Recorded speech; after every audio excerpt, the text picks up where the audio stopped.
Hi guys, welcome back to my channel. If you're new here, my name is Antonia, and today I wanted to talk about something that's kind of been on my mind for a while, but I was kind of inspired to make a video about through some things that happened last week on Twitter. Before I get into the video, I'm just going to put out a massive disclaimer here. I am just talking about things from my point of view and the way that I see them. Obviously, I don't know how I would have acted in these people's positions, but I'm just kind of using it as a little bit of a segue into a much bigger problem that I found. The way that I might handle a situation may not necessarily be the right way, but I've just been noticing this for a while and I just wanted to give my 2 cents about it, so don't roast me please. Let's get into the video. Last week, if you guys didn't know, there was a little bit of an issue. A load of old tweets from like 2012 to as recent as about 2015/16 were dragged back up onto our Twitter timelines. Let me just tell you that nobody was safe. The common theme between a lot of these tweets was they would tend to be colorist in nature and would tend to be quite derogatory, particularly towards dark-skinned black women. And the craziest part about this for me was that some people would be on here trying to condemn the actions of someone else in an old tweet just to have their own old tweet, which in some cases were actually worse than the original tweet, brought up and quote tweeted onto their tweet. Equal opportunity hands, guys. It was crazy. A really big and really disappointing thing for a lot of people, definitely for me, was the fact that a lot of big influencers in the UK black community had contributed to these tweets, and some of these tweets were absolutely vile. They're saying things that I don't even feel comfortable actually saying. Some people still have screenshots of these tweets. If I have any screenshots, I'll paste them up here, but it was disgusting. And the main targets tended to be black women, and I did also notice that the Somali community was a point of focus as well. I don't even have to really go into how disappointing it is to see this sort of content on the internet, no matter what time period it's from. Of course, people have mentioned quite rightly so that back in the day when these tweets were actually tweeted, we didn't really have movements such as Black Girl Magic, Black Boy Joy.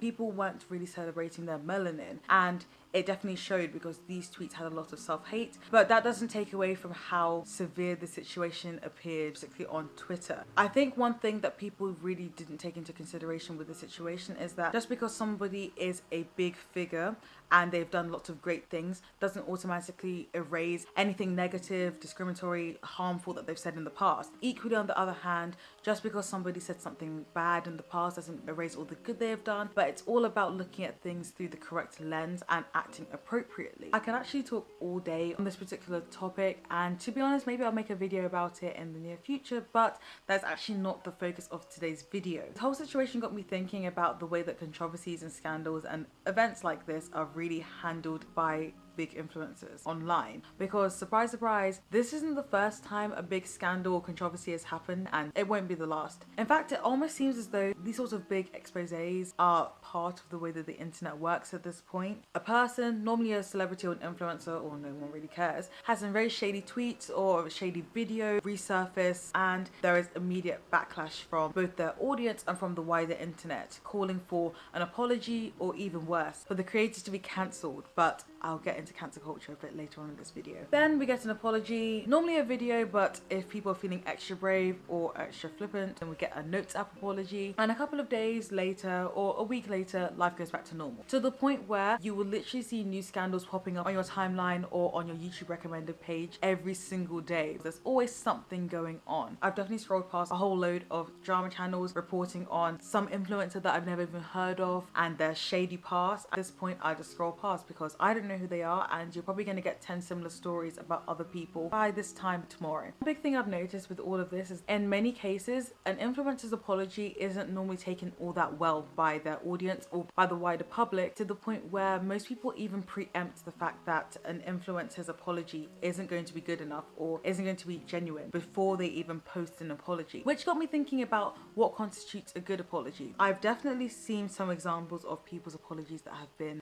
not so believable. Let's put it like that. I just thought I would talk about what actually constitutes a good apology. Of course, this would change depending on the severity of a person's actions, but let's say for like the mid-range scandal, what actually makes a good apology? First off, you have to actually be sorry. A very simple concept that a lot of people seem to mess up. The amount of apologies I've seen, it's very obvious that the influencer or creator hasn't really taken the time to think about their actions and doesn't really understand why people are annoyed, is shocking. If you don't actually believe that you've done anything wrong, don't apologize. Don't patronize your audience and people coming across this sort of content by telling us that you're sorry for something that you're not sorry for. And if people don't believe that people like this actually exist, Exhibit A, there are a bunch of racist TikToks posted a couple of weeks ago to a month ago now that of course people were dragged on the TL for. And when people came to apologize on TikTok, you could actually see in the comments where people had said that they didn't need to apologize, and the creator themselves had said, oh yes, it's just what's expected of me, blah blah blah, word to that effect. If you're not sorry, don't say anything. Keep up with life as usual, and if you get negative backlash, that's on you. Alternatively, you can actually think about what you've done, and eventually when you get to the point where you understand where people are angry, then apologize. A genuine apology. Number 2, there must be an actual apology. You have to say the words, I'm sorry, I know what I've done is wrong, or words to that effect. The amount of apologies that circulate on the internet that don't actually have the words I'm sorry in them,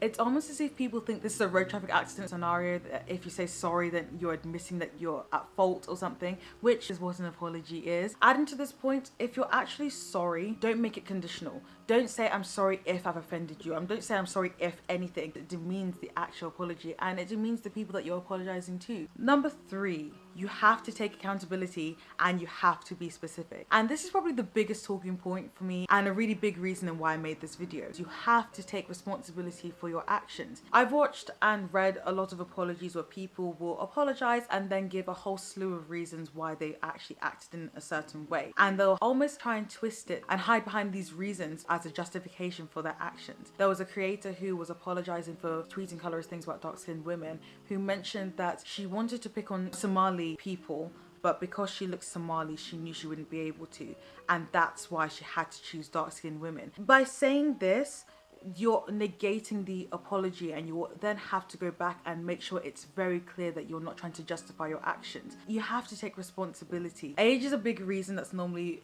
used to hide behind actions, and I'm a bit iffy on whether you should be using age to justify certain actions anyway, but you can't hide behind these reasons. There's a very thin line to walk between actually giving reasons to add context so people can see where you're coming from, and then using these same reasons to justify your actions and why you shouldn't be getting backlash.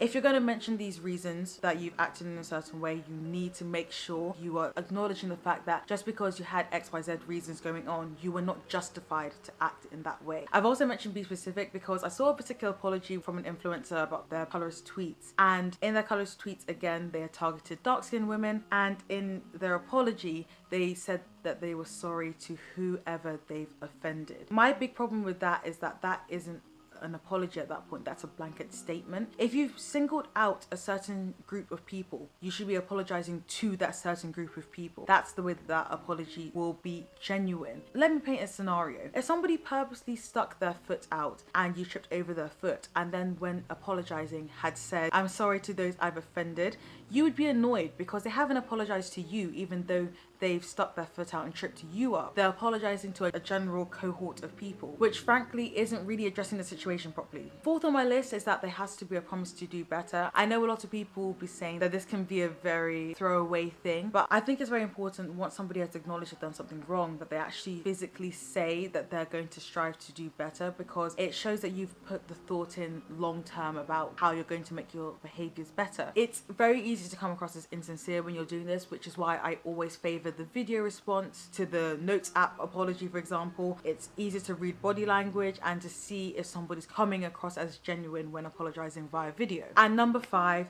is to take time away from social media. Let me just put in that this is very different to being run off a social media platform, as I'll get into a bit later on in this video. In a lot of situations, I believe it is best for the offending party to actually take some time away from social media and from the internet and actually show their audience and the wider public that they're taking responsibility for their actions and they're actually taking time to dwell on the consequences of their actions. I don't think it's appropriate at all to post an apology and to expect for life to go back to normal by the next day. way. I think it's actually quite irresponsible, and it sends out a really bad and dangerous message to an audience, especially when that creator has a very young audience that may not have a very good grasp on morality at that point. I think it does show that you're being mature about the situation and that you're recognizing that people are probably still going to be angry for a bit, so you're going to give yourself and those people space and then come back when the anger has died down and people have had time to actually accept that apology. Obviously, taking time away doesn't mean that you're going to have no backlash whatsoever, but like I said, it just gives people time to actually process your apology and to get to a place where they're ready to watch your content again. So going back to this situation, one of the big creators to be involved in this colourist tweet scandal was Nella Rose. If you guys don't know, Nella Rose is a pretty prominent UK black YouTuber. Several of her tweets were brought up in this scandal. Now, the contents of these tweets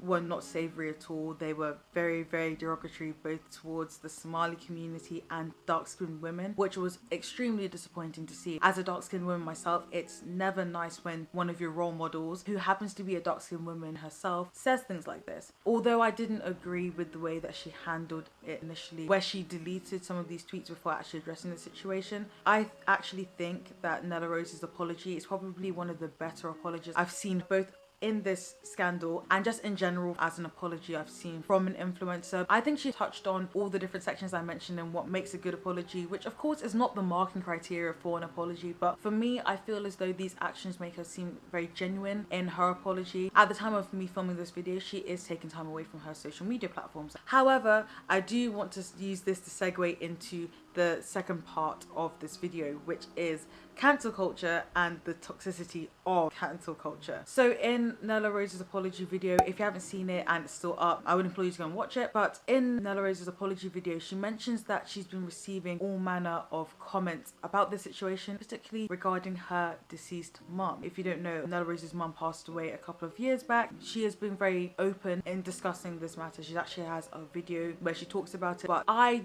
don't understand why anyone thought it was appropriate to bring up Nella Rose's mum. And honestly, the comments just got me thinking about wider cancel culture, as a lot of people who had made these kinds of comments had done it under the guise of wanting to have Nella Rose cancelled. In my opinion, cancel culture rarely ever works. I can't really recall a time where I've seen cancel culture actually result in a influencer or creator actually losing their platform. If I'm wrong, feel free to drop it down in the comments, but I can't think of any time where an influencer or creator has lost their platform. Even in the case that it has, one of my biggest sticking points with cancel culture is that nobody knows how to act. Nobody knows how to use it properly. For some reason, people think it's appropriate to attack an influencer on all fronts when they do something wrong, and people just will go to the lowest rung and clearly just show that they don't know how to act with information, which is why I believe that cancel culture can never really work. People don't know how to be rational with their anger sometimes, which leads to these off-the-cuff horrible statements from people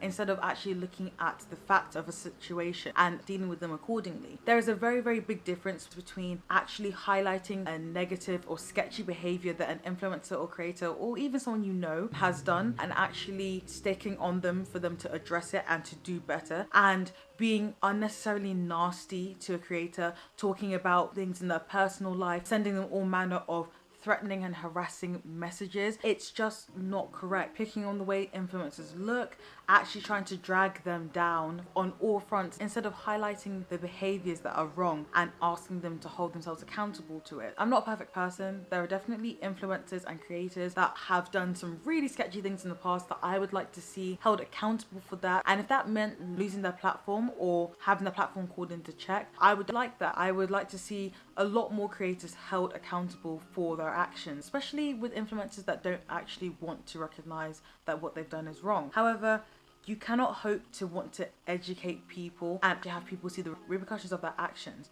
where we're still acting in this way and people take it too far. You then get trolls and aggressive people and angry people on the internet who demean the fact that people had an issue, and often a legitimate issue to begin with. And that's a major reason why cancel culture will always be toxic. That's my 2 cents on that matter. This situation got me thinking, so I just thought I would talk to you guys about it. Hopefully you guys have enjoyed this video. If you liked this video, please give it a thumbs up, feel free to subscribe, and I'll see you guys in the next one. Bye.